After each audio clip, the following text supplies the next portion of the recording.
it's Jen Louden, and I want to talk today about confidence. Talk about is how confidence masquerades as other things. So for example, number one, I was talking to a client yesterday, and she is moving from being a consultant who was marketed by a company to marketing herself. And she was feeling this great loss of confidence. But when we dug down, what we realized was she lacked experience marketing herself.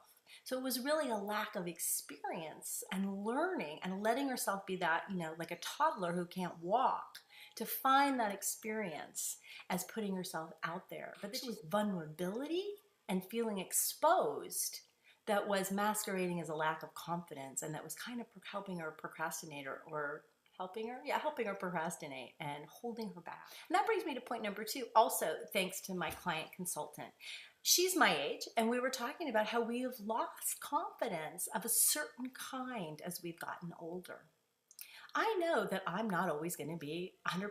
I know some of my videos are better than others. I know some of my coaching with some people and on some days is better than others. I certainly know my speaking engagements can hit it out of the park some days and not others. Whenever we're engaged in any kind of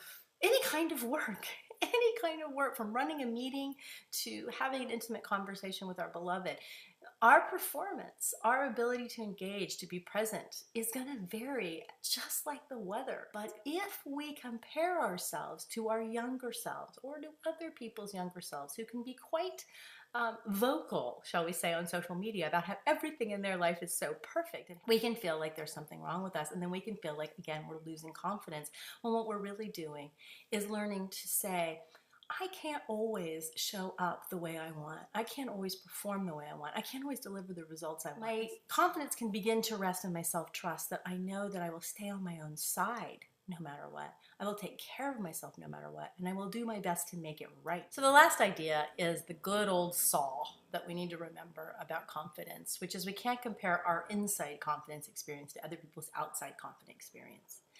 If you live in the internet world, especially if you do any kind of online business or online relationships, it's a medium that lends itself to a slightly hysterical, yay, yay, go, go, everything is fabulous. It doesn't lend itself, in general, to sharing the ups and downs, the reality and the shadows of life.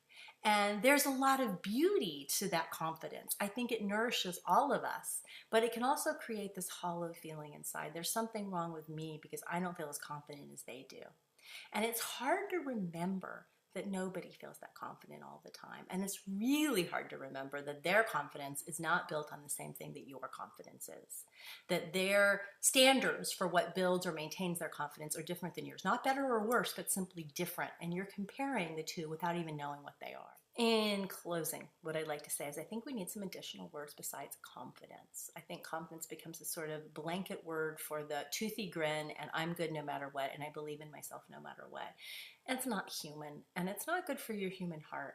The wise, mature human heart and the wise, mature human artist of life is someone who is embracing it all and who's learning from their mistakes. Because if we can't do that, then we become brittle and narrow, and eventually we'll have a very hollow kind of confidence. So let's find some different ways to talk about it. I'd love to hear what they are in the comments. What are some different ways that you think about confidence, different ways that you build it, and different words that you use?